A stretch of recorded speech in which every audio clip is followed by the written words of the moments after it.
Ram, I'll just go back up. Floor's yours. No, don't worry, just let me know.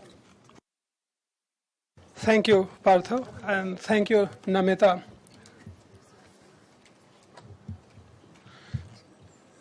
So, my presentation will cover compensation issues in Delhi, the state of Haryana, state of Punjab, and Union Territory of Chandigarh. My focus will be on the issue of compensation. I will present the results I will share with you.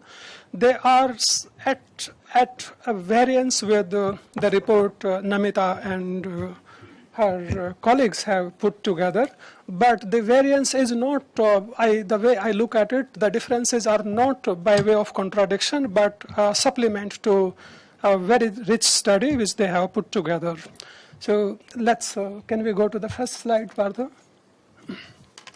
So in the report, in the CPR report, if you see, if you had a chance to look at the issue of compensation, so the question here is that imagine a scenario where government has taken away your property.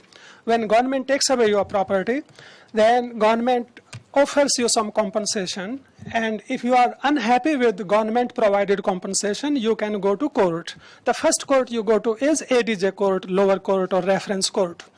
So these numbers show increase in compensation, the compensation increased provided by lower courts compare over and above what government had provided. For example, the first row talks about types of agriculture land in Delhi. There are 470 instances covered, and the average increase is about 18%. What is noteworthy is that minimum increase is 0, which is to say that no court has decreased compensation. As opposed to this, in the report, in the CPR report, you will see that there are some numbers with negative sign, which is to say that in some cases courts did not increase, rather than increasing, court reduced the compensation that was ultimately received by the property owner. So that's one point to note from this slide. The other is that if you go down the first column, type of land, if you look at agricultural properties, then when agriculture land was acquired, then increase in compensation by judiciary was little over 18%. As you go down this column, you look at residential properties, then the increase is about 30%. If you go further down to commercial and mixed use properties, then the increase in compensation the increase in compensation by judiciary over and above government provided compensation, it goes up. So it's a suggestive, I won't say that it's a conclusive evidence, but it is a suggestive proof showing that the litigation is more in favor of high value property owners. Commercial properties are more valuable compared to agricultural land, and so it seems that litigation has been more beneficial to high value property owners compared to low value property owners. And if you also are willing to assume that high value property owners are also happen to be rich, then it's a suggestive evidence that litigation is more favorable, comes in very handy to people who are resourceful, who are rich, compared to people who own low value properties and presumably are also not rich or poor. Can we go to the next slide, Partho? So here, so that slide was about Delhi, and here are some data covering Punjab, Haryana, and Union Territory of Chandigarh.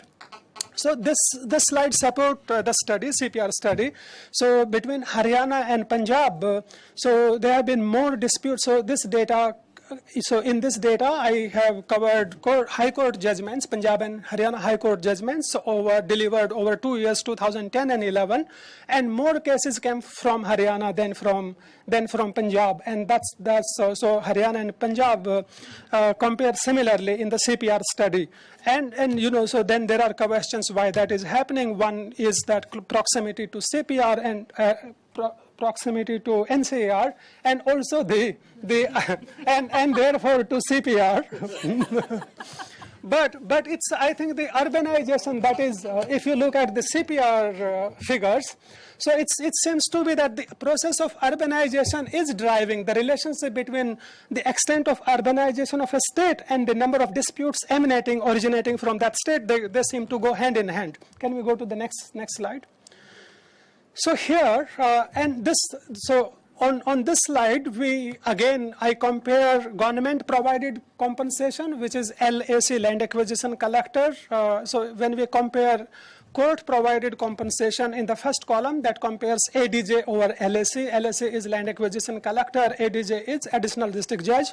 And here also it shows that so the minimum increase is 0. In no case the court reduced compensation, but here the increase in compensation is substantial. So overall, if you compare government-provided compensation with high court-provided compensation, that would be the last column. So it shows increase of about 300%.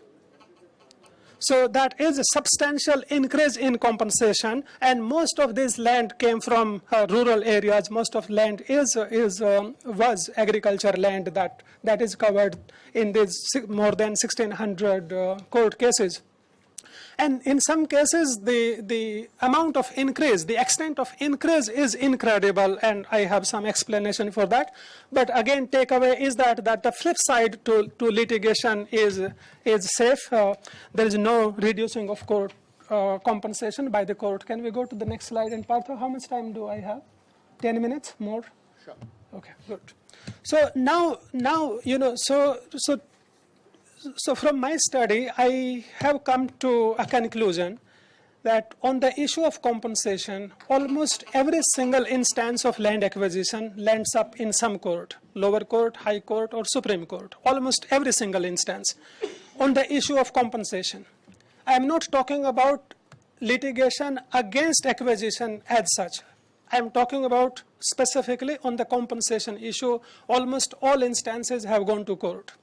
And in almost all instances, as this data suggests, courts have increased compensation. There seems to be extensive litigation on the compensation issue.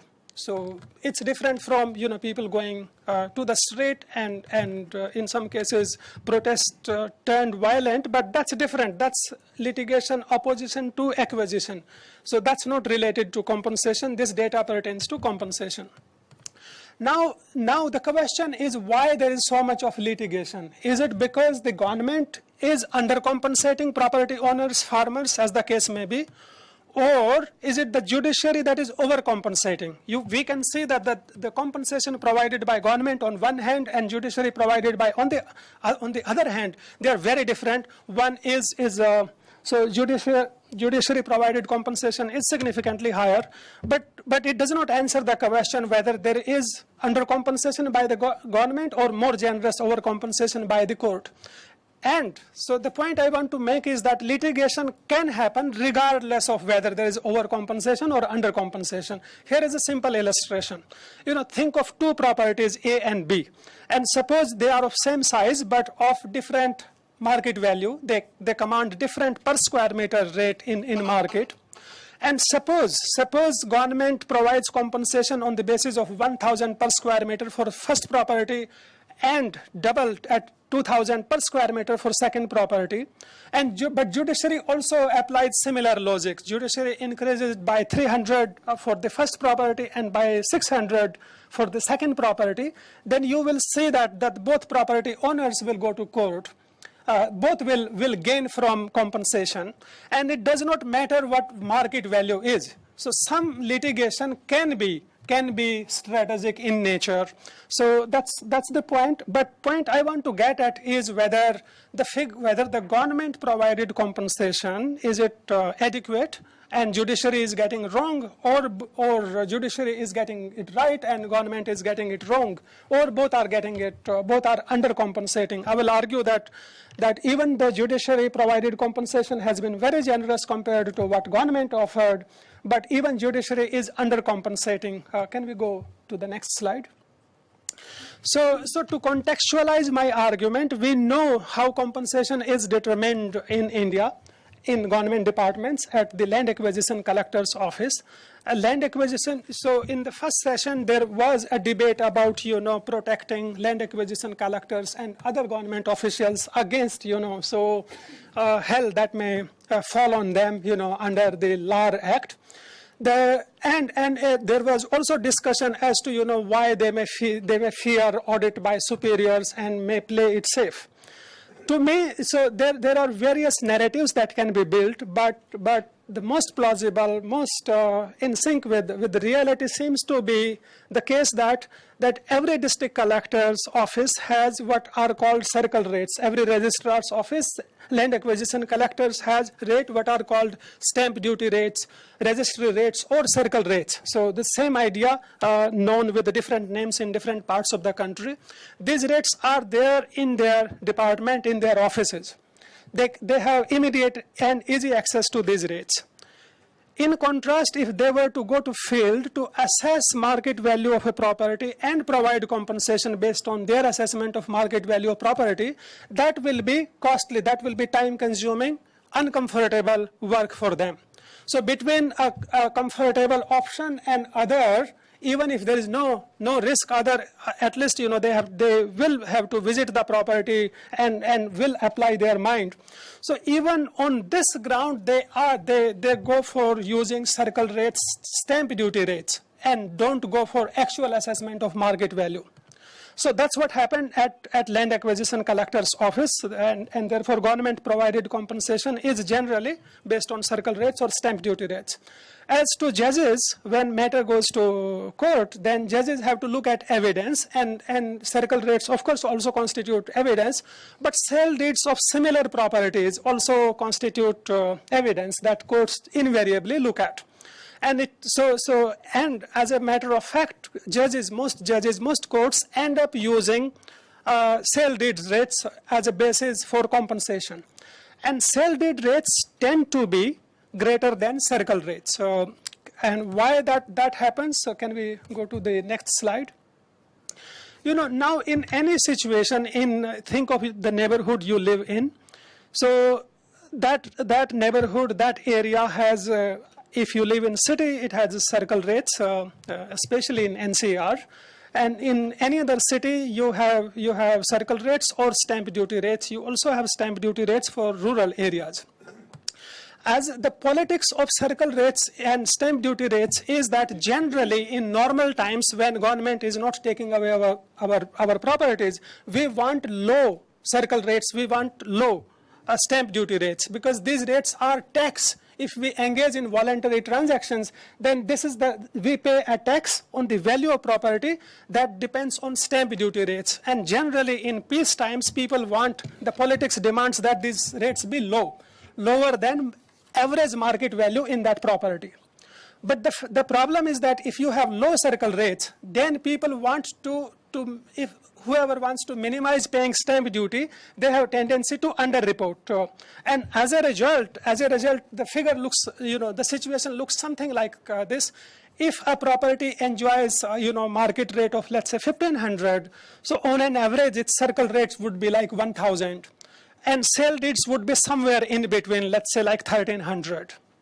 So in this situation, government offices, so even though market value is at 1,500, government land acquisition collector will provide compensation based on 1,000, and court will provide compensation based on 1,300. Both end up providing inadequate compensation, undercompensating, though the courts bring compensation closer to what legal entitlements are, which is market value. Or the next question is, Partho, can we go to the next slide? So now on the question of, the question of equity, whether court outcomes are regressive or progressive. I argued that court outcome litigation is regressive in the sense it tends to be pro-rich in favor of high-value property owners. Now there are one possible scenario could be, if you on the horizontal axis, suppose we plot market value, we arrange properties in the order of increasing market value on horizontal axis, and up there on vertical axis we have compensation. If compensation is equal to market value of property, then that would mean that we will follow that black line. what I have tried to convince you is that in reality, government provided compensation is below court provided compensation, and court provided compensation is below black line. So that's the arrangement. But the question is government provided compensation increase in direct proportion of market value, or it is also more progressive or regressive? Can we go to next slide, Partho? So it turns out that next data I will show you would be to corroborate the claim that government provided compensation also tends to be regressive, in the sense that, you know, high value property owners tend to get fair deal not only from judiciary but also from government. And over and about it tends to snowball, accentuate. So in the first place, you know, high value property owners get better deal from government, and they get even better deal from judiciary. So that's the nature of compensation. So this is clearly ruled out. And can we go to the next slide? So you know, the next slide is about regression model they present some results of, but it's based on a large project that spanned across 60 villages, and it was irrigation project of 108 kilometers. It affected 60. So based on this specifically for this project, I have been able to conclude that both high value property owners are getting better deal both from government and judiciary. So let's skip this one. So this is the message that this is empirical support behind the graphs I showed to you. Can we go? And I have 2 minutes, right? Now 3. So very good. So now when it comes to, you know, so that was about past. How will our future look like? So, and the future law it's jury is still out. We don't know what our future law is. So the central law is Land Acquisition Act 2014. So LAR 2013 has 3 major departures from old law. So old law led to inequities, the type of inequities I presented. But under the new law, one major change relates to, you know, private purpose acquisition, which has become harder now, specifically on the issue of compensation. So now under new law, so earlier on you were supposed to get market value of your property plus a solatium of 30%, which was like, you know, you were getting 1.3 times of market value of your property. So the market value meant different thing for different entities. For government, it was circle rate. For property owners, it was real market value. And for judiciary, it was sale deed rates. But under the new law, the compensation has to be at least twice the market value. So what will be implication of this? Will this reduce litigation or not? So we now go back to the first question I started with. Can we go to the next slide, Partho? Now that's the situation. If we go back the example we started off with, as long as land acquisition collector, government officers do not provide compensation adequately in the first place, the litigation will not come down. If anything, it can become more profitable, because earlier on the gain from litigation will be 39,000 in this simple example, but now those gains will increase to 60,000 and even more for high value properties. Can we go to the next? Now I want to use my last 2 minutes to talk about the social impact assessment and resettlement and rehabilitation. So when the BJP government came in power in 2014, they wanted to, so their measure, they did not question twice the market value, because they knew that, you know, market value is ridiculously low as far as government is concerned. So they were not against twice the market value, doubling of market value, but they have been very uncomfortable with social impact assessment. They also projected the ordinance. When they came out with ordinance did not take away resettlement and rehabilitation. They only indirectly took away the provisions for social impact assessment. But fact is that without doing social impact assessment, you don't know who to resettle and who to rehabilitate. So therefore, they directly, though on the face of it, R&R was kept there, but indirectly it was seriously undermined. And you know, so it seems that politicians, they think very similarly, you know, across continents, across countries. So here is 1905, and here is one of the well-known or infamously known American politicians, George Washington Plunkett. He defines, what an honest graft is in case of eminent domain land acquisition land acquisition issue. Can we go to the next slide? So this is what he says. He says that how you can make money in an honest way. So he says, just let me explain, and he has put it in writing. My party is in power in the city, and it's going to undertake a lot of public improvements, and therefore it will need to use eminent domain. Well, I am tipped off, say that they are going to lay out a new park at a certain place. I see my opportunity, I take it, I go to that place and buy up all the land I can buy in that neighborhood. And then he tries to extract better deal from the government or the city council, whatever the case, as the case may be. Now we have some Plunkett's in India even today. So can we go to the next slide? In some writings, I have documented similar practices in NCR and elsewhere. So our Plunkett's are known with different names, but this is how. Suppose government, it's a hypothetical example, but suppose government needs land for some, let's say for public purpose, and suppose they need the land that is shown in the top box. Generally government, there is enough empirical support that generally government will claim that we are going to be needing a much larger area.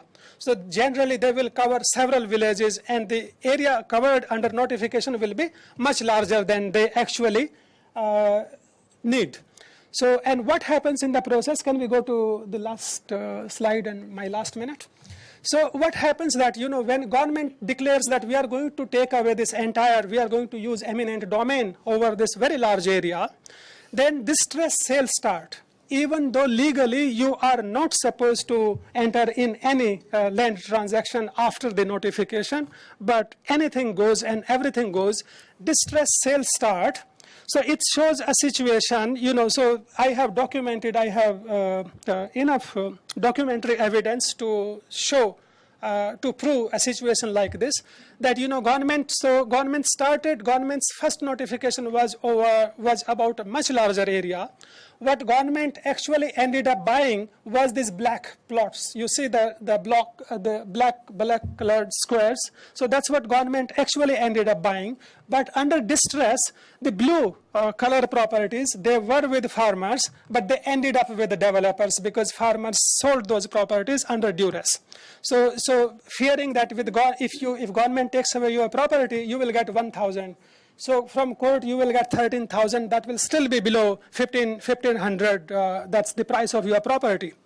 And the other point noteworthy from this depiction is that when it comes to making a case for eminent domain, it is primarily, even for public purposes, it's the contiguity problem. It's the land assembly problem that you need land in contiguity. That justifies eminent domain.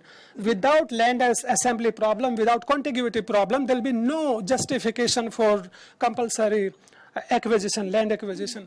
In many cases, so what the government ended up acquiring was not contiguous land.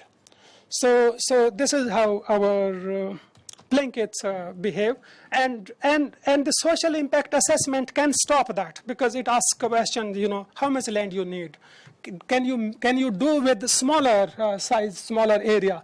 So if you take away social impact assessment, you leave scope for such practices. Thank you.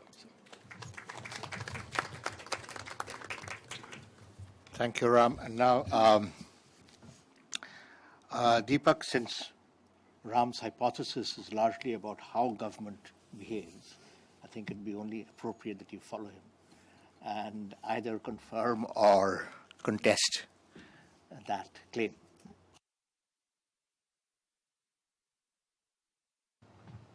Thanks, Partha. This is a tough act to follow.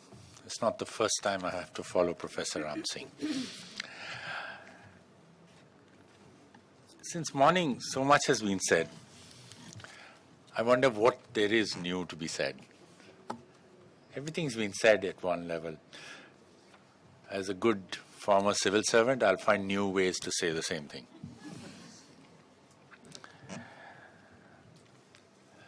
I ponder what is, we conflate two issues in all our discussions on this subject. Are we trying to look at litigation as something which we want to have less of? Disputes on land acquisition? Is this our prime objective? Or are we going beyond this and looking at, say, the acquisition process itself? Is it fair? Is it addressing every issue? And therefore, are we going beyond the law, so to say? And both these issues are being debated since morning. At different levels, we are trying to address both these. And as a civil servant of many years, obviously, in the work environment, one's role was largely related to applying the law itself. Although you could say that civil servants should also be looking at making policy which is fair, which tries to address, seldom happens, of course. The study itself brings out, and repeated a number of times since morning, that the key issue which people agitate is compensation. And clearly, where they agitate most, as your examples also show, is where values are higher. All very logical. The economic rationale is clear. It's about money, and where there's more money, there's going to be more litigation. So if I go back to the issue of, am I trying to address the extent of litigation? And am I going to be able to reduce this by addressing some of the points which this study brings out and which we are hoping that LARR will bring into prominence? I'm not sure. In fact, I'll go a little further and, like Professor Ram Singh, I'll say no. It's not going to really reduce litigation, really speaking. Because while you may, from a legal angle, clearly the old acts after the 84 amendment brought in huge incentive to litigate, because compensation was likely to increase dramatically if you went to court. So there was an incentive. But the fact that collectors would always pitch for a lower rate in awarding compensation, sure. I mean, we've had since morning, we've discussed this and we've had this repetition. The study itself talks about a collector who says, all I can get is some abuse from the court if I pitch it too low, but I could end up in jail if I pitch it too high. This really is true. As a person who's worked in government for many years, I can tell you, this is true. If you are seen, and while there may be talk that, if I could have sort of immunity laws, etc., will it help? No, it's not going to help. There will always be ways of getting at someone in the service if you want to get at them, and therefore, in our current system, the incentive for someone who doesn't want to be in trouble to play safe will be enormously high. The person who's, as they say who are dabang, that's the word very often used. Jo dabang hai, who is willing to go out and really, be Plunkett's sort of accomplice or even be Plunkett's boss. They're going to get away with it anyway. But the everyday normal civil servant trying to do their job, if they don't play safe, have a greater chance of getting into trouble than not getting into trouble. If they are seen to, if someone wants to just show that they are trying to be smart, be sort of, you really have to play a very smart strategic game to try and do something which is seemingly the fair thing to do, seemingly the right thing to do by a large number of people and not by a particular vested interest. The kind of strategic game you need to play in the civil service is not everybody's cup of tea. I don't think most people can succeed at it. You are most likely to get into trouble. Not everybody can manage things like KP has for 35 years in his civil service career. KP is brilliant. I mean, I have been always a great admirer. He knows how to work out, to get the right strategy in place in various situations. Not everybody can do it. Very few people can do it. And let's therefore be very clear that if we expect that compensation litigation will come down because civil servants will use LARR to better effect and award much higher compensation, this is a misplaced faith. I want to tell you one other thing. You know, you would think, you and I, that, you know, if we were just looking at it rationally, that sending people to court, making people litigate is a bad thing. Right? Shouldn't the system be incentivizing behavior which says don't send people to court? Many years ago, I remember sitting in my office rather late in the evening and getting a call from the then Chief Minister asking me to do something and saying, why don't you do this? And I said, no, that would not be the right thing to do. It would be unfair to certain people. He said, no, but I'm under a lot of pressure. Why don't you just do it? So I said, those guys will be forced to go to court, you know, because it's an unfair thing to do. And he said, well, let them go to court. I'm just trying to, with this anecdote, explain to you.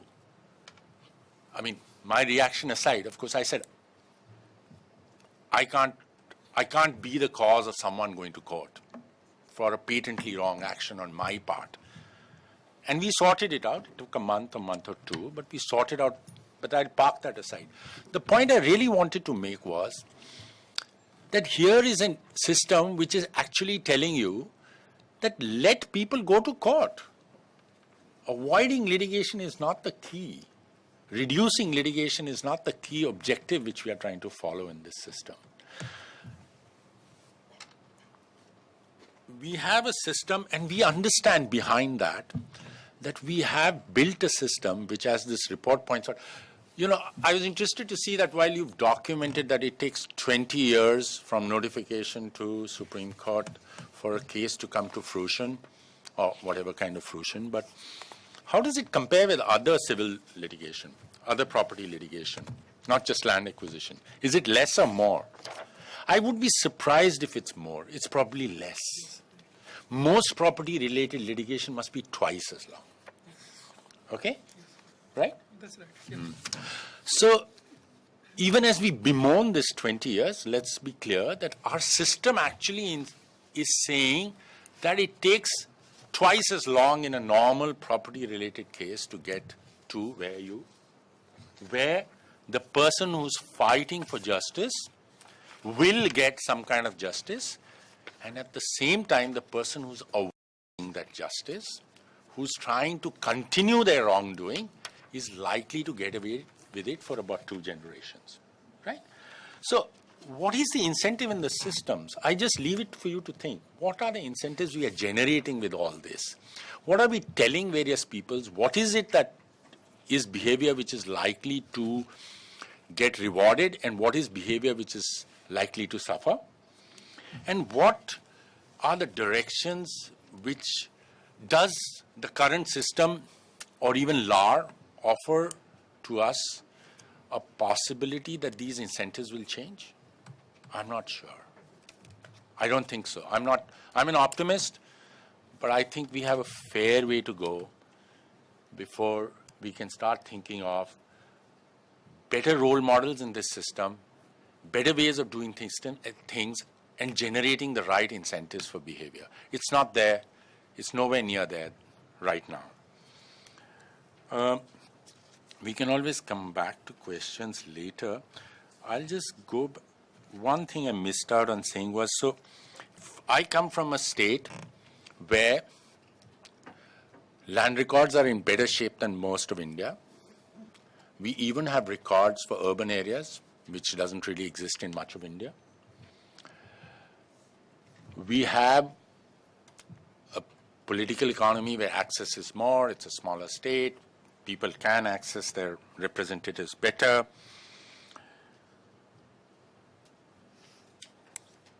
In land acquisition, the predominant mindset in the civil service would be that the person who's being subjected to acquisition is getting away with far more than they should. That's the prevailing mindset. It's not only about playing safe, it's also a view that you will have some kind of plunket business happening all the time. So wherever you have acquisition coming, people are already engaging in transactions, raising the rates enormously by doing small transactions, for very small pieces of land, making sure the average values go up enormously and trying to gain from that. So that would be the prevailing civil service notion of what is happening on the ground. The second would be that there is a vested interest in the civil courts to enhance very highly the awards. It's not only a question of what is fair, but a perception that there is something more operating in the civil courts to enhance compensation amounts. This is a state in which land ownership is very high as a proportion of number of people. We have probably the highest proportion in India. Small holdings, but everybody owns land. And the compensation is going to be the major reason why people will litigate. And when they, as you rightly say, when they see that it works, then they will definitely litigate in favor of that. I just wanted to, in some sort of disjointed fashion, bring to everybody's notice what, as a civil servant, I would say is the general perception of land acquisition issues in my state. At the overall level, as I said, I don't see things really changing too much. With possibly in theory, you will have more social impact assessments, you will have maybe more rights being looked at. In practice, I suspect procedures will get a go-by, will get short shrift, as they have in the past. Litigation will continue as enormously as it has in the past. It's not going to come down. It would be appropriate for us to continue to focus always on how do we improve the recording of rights in our existing land record systems. Whether it's community rights, whether it's rights of others other than land, customary rights of various kinds, how do we keep trying to improve that record is, I think, a critical is a critical exercise or a critical project which we are not paying sufficient attention to, and we need to do more of, because if we can do more of that, then we are laying the basis for a better implementation of LARR or any other law. If we don't get it right, we will continue with even more problems than we have. We may be able to reduce them a bit if we can get better records in practice. Thank you. Thank you, Deepak. So with that sobering note that you're going to have a lot of litigation, it's only fair that I turn to Abha Joshi to see whether how best, one of the issues that Ram brings out is the disparity between people who can access the courts, and to what extent can, if litigation is to be a necessary part of getting just claims through the land acquisition process for structural reasons, as Deepak mentioned, what hope is there that people who are socioeconomically deprived could actually be able to use this channel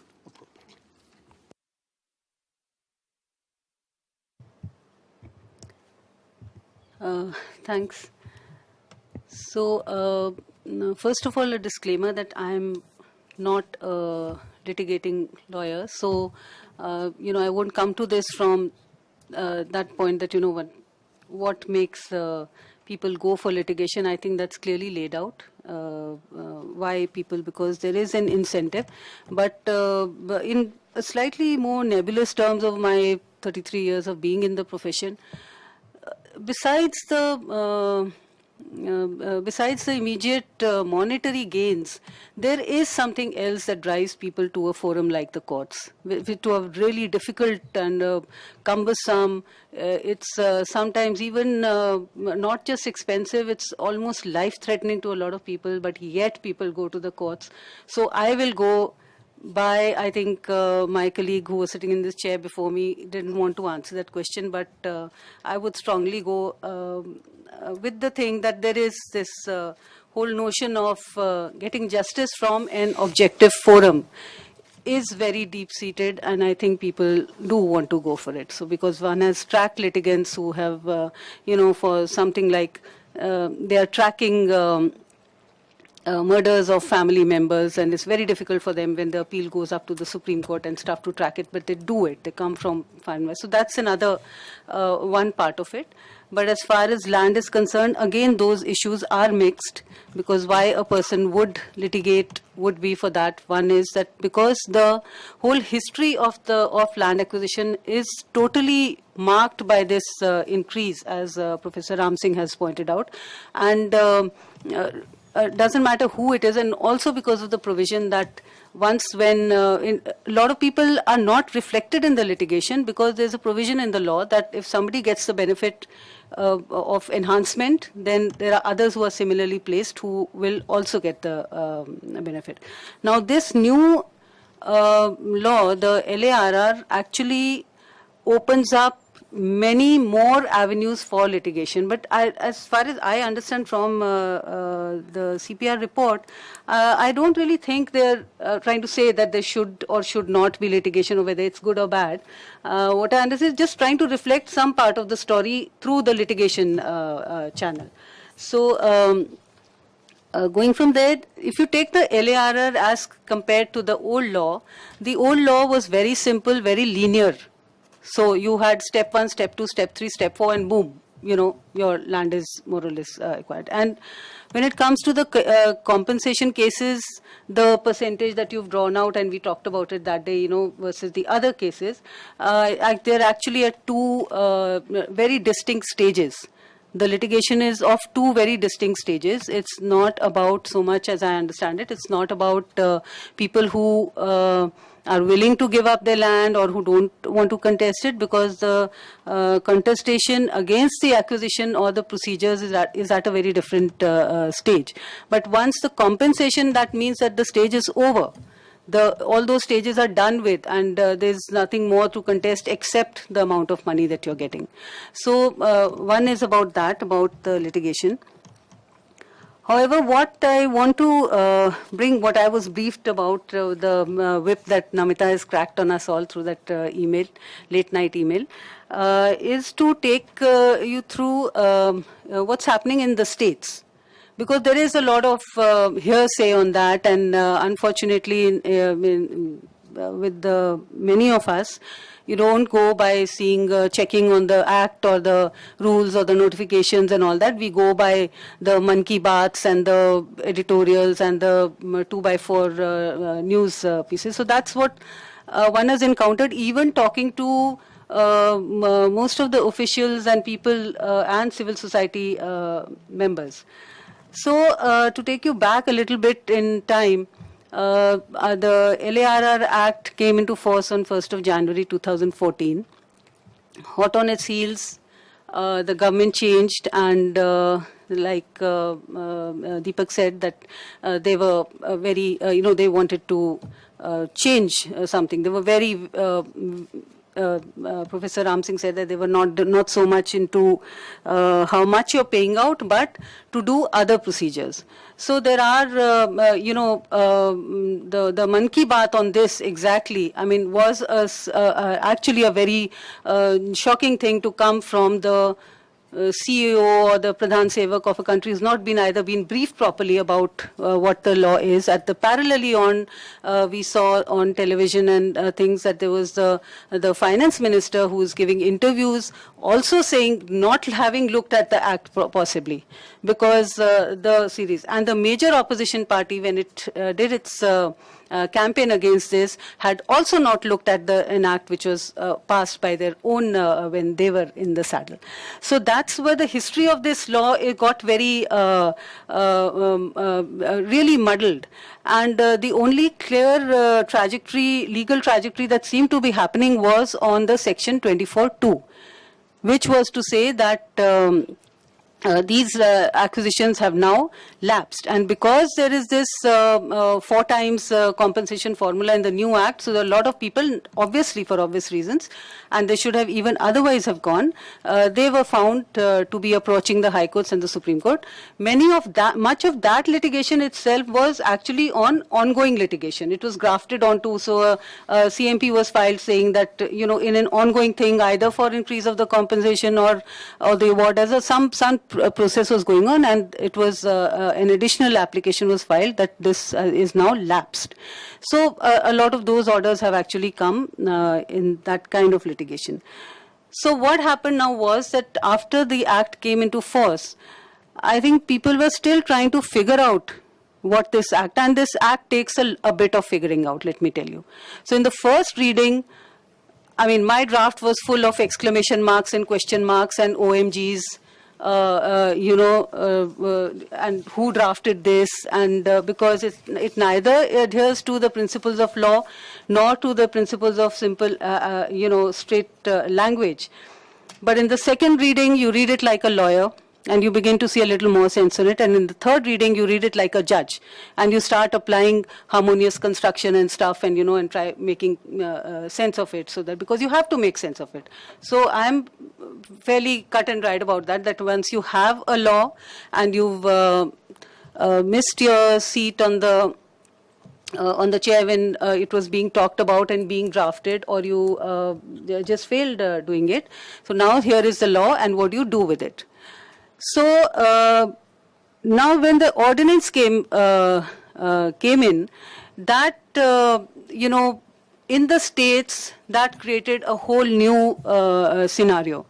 So just the talk, you see, the mood was such, and that also shows that how the political mood or the political situation can so much impact, I mean, way down to the administration. It's not, if we think that administration is a cohesive process and it just goes on because, all of that it's a continuous thing. It's not.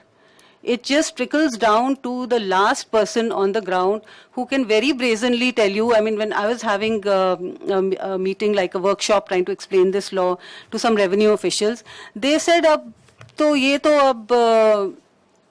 don't take names, but ये अब वो संभाल रहे हैं और हमें ये करने की ज़रूरत नहीं है, नया कानून आ रहा है और हमको तो ये करने की ज़रूरत नहीं है. What I told them as a very simple legal advice was that if you want your land for your very important projects, please get your notifications in place under this law, do the social impact assessments. There is a time cap of 6 months on doing the social impact. Anyway, you are doing it. Like the speakers before me said, that in any case, you cannot budget a project without doing a social impact assessment. You actually cannot design a project without, you can't budget for it. And so there was this is what was going on in many of the states. So some of the states, they just sat on everything and waited for something better to happen. On the other hand, there was some talk going on that states, go out and make your own laws. This law is useless. Just trash it. You have the constitution. That's another question. Now you're having the constitutional power on paper to enact laws in the concurrent list, or even with the president's assent, is quite different from, because we're a country which has a constitution running now for a few years. So there is something called constitutional norms. There's constitutional precedent. You can't run a roller coaster over any law, even if it's in the concurrent list, by saying that, we just don't agree to it and we're going to overturn it. So there are linkages of other constitutional principles by which actually you cannot do that. you can't just pull the rug from under a law passed by Parliament, but that was what was being attempted, and the ordinance and all that talk and the political scenario helped to sort of camouflage and cover up things, because things were happening on the ground. States were making their rules, and nobody really took notice of that. So what has happened is now with the Act. What has happened with the Act? As we know that the ordinance lapsed, and we are back to the same Act, but in the interim, the central government very wisely they took out a removal of difficulties order, by which they retained in the amendment, the government had 1 year's time from the Act to extend the provisions to any of the provisions to certain acts which were listed in the schedule. So, like the Coal Bearing Areas Act, and there are the Railways Act and Electricity Act. So, because they would have lost the benefit of that section, so by the removal of difficulty clause, that was adopted. So now the compensation but only the compensation and R&R provisions are now extended to the scheduled acts. Now, so initially those scheduled acts are meant to be excluded from the 2013 Act, but because of the power to extend, it was extended. The R&R and compensation was extended. Now, what Tamil Nadu did was to add another section, which actually in the parent act there is no such provision that states can add their own acts to the schedule. But Tamil Nadu brought in an amendment, added another section to the act, and added another schedule to the act. So they've added I think it's the State Highways Act, just like the National Highways Act, you can acquire. It has its own system of acquisition, which is actually a summary kind of a procedure. So they've added this thing, so which is, well, I mean, looking at the scale on what was going on, it's still a harmless amendment, and it got the presidential assent. What Gujarat has done is more recent, and Gujarat has run absolutely constitutionally unacceptable amendments which have also been passed by the president, and the act has been notified. So like somebody said that the ordinance has been taken, the entire ordinance has sort of been taken and converted into to a state amendment. Not only that, the most brazen, I would say, is that the urgency powers, which are so limited in the parent act, have been extended to say that there is a one-liner. In fact, the objects and reasons do not reflect that particular provision. So the urgency power now in Gujarat extends to an urgency acquisition can be done on any direction received from the central government. So this is the limits of subjectivity, which I think no lawyer really, I mean, as a lawyer, it just boggles your mind, and I hope that very soon it's going to boggle the mind of the courts also. So what the central government itself doesn't have the power to do, to actually, just anything that it feels like it can declare as an urgency clause. Gujarat government now has that if the central government just writes them a letter saying do this, they have the power to acquire the land urgently. So it's totally it's a total contradiction in terms, and I have my doubts that it will stand for very long. Okay, now this is about the act. So what was going on with the act? So Rajasthan government drafted an act of its own. It sort of fell back into 1894 process and worse. And they were also going to, but somehow I think this scared them off a little bit, with the ordinance failing and all the political mahal. So they have retracted from that, and then they started so which brings us to the stage of that what were the governments doing in the rule making process. Because the act is such that without rules and formats, this kind of an act will be a nightmare for anybody trying to acquire land or to do anything on the ground. It is completely confusing. So you have half a provision say in, for example, in section 7 or 8 or 9, and the other half it tags to some section 90 something or something. So you actually have to pull things together from here, and you can easily go wrong. So if somebody is going to go just by the act and try and acquire land, I can just see that it's going to be a nightmare for litigation to go into court, because there are just so many places where you could go wrong. So the people who are just waiting to challenge, the minute you hit the hit the ground and start off with a section 4 SIA notification, you can go for a challenge because you haven't done the SIA selection right, or you haven't done the sufficient publications, because there are 5 or 6 modes of publication prescribed, which are safeguards, and I would also go by them. But I'm just saying that as far as litigation and who's going to go to court, there's throughout the act there are just, because everything is mandatory. The language of the act suggests that everything that you need to do, every process that you need to do is mandatory. How would it reflect to the person whose land is getting acquired? I think they're going to get mired in the number of documents and reports and things that are going to be generated, because the social impact assessment reports itself, if you look at the rules and the kind of data that they're supposed to collect in the social impact, and it's very good actually. Those rules and the parameters that are marked out will actually get you the real data. But like you said, if once they get into it, and the skills and who they're appointing, because right at the beginning I went to UP, and how much time? 2 minutes, okay. And there were these 2 young engineers who had been hired on the project, and when we said that you have to do the SIA first, they said, हाँ यही कर लेंगे, ये कर लेंगे, सिर्फ पर ये तो इंजीनियर हैं, तो नहीं ये करते हैं, ये environment impact भी करते हैं. So that is the approach that you're seeing actually across all the states. That there's a very casual approach to this thing. Rajasthan, for example, has taken out a notification listing all the college professors from all the social work departments that they can think of as the social impact assessment units. They cannot do it. They neither have the skill nor the time. So then you have to, now every department will be doing its own creative number, trying to get past all this mess. Now, as far as the rules are concerned, there are some parts in the Act where there is substantive rule making. So most of the states, what they did was that they copy-pasted from the central rules. There was very, they just borrowed from there, and they became the state rules.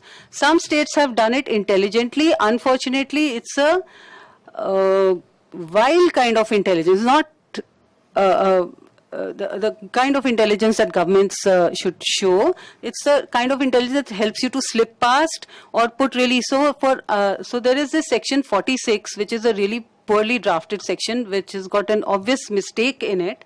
Like other sections also have mistakes.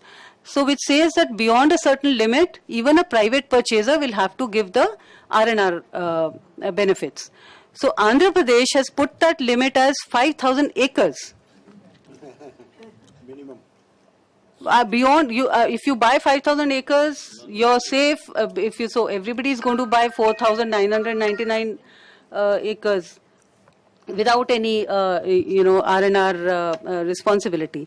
So there are a whole lot of things like this where you have to put the caps on the land. So for multi-crop irrigated land, I couldn't understand because I'm not an economist and I don't understand figures, but Madhya Pradesh for every district has set such a high figure for how much land beyond which you can't acquire multi-cropped irrigated land. So these are the kind of things that one ought to have looked at had one the opportunity, which on paper the Act gives us, that you have to notify, put the rules on the website and invite objections. So some people have some of the states have put them on for 15 days. Some have put them on for 30 days, and the notification for the final rule says that it was put out to the public. We received whatever objections were there, we dealt with them, and we've passed the rules. And I don't think that anybody's actually looked at the rules or filed any objections. So these are the things that one has to start looking at.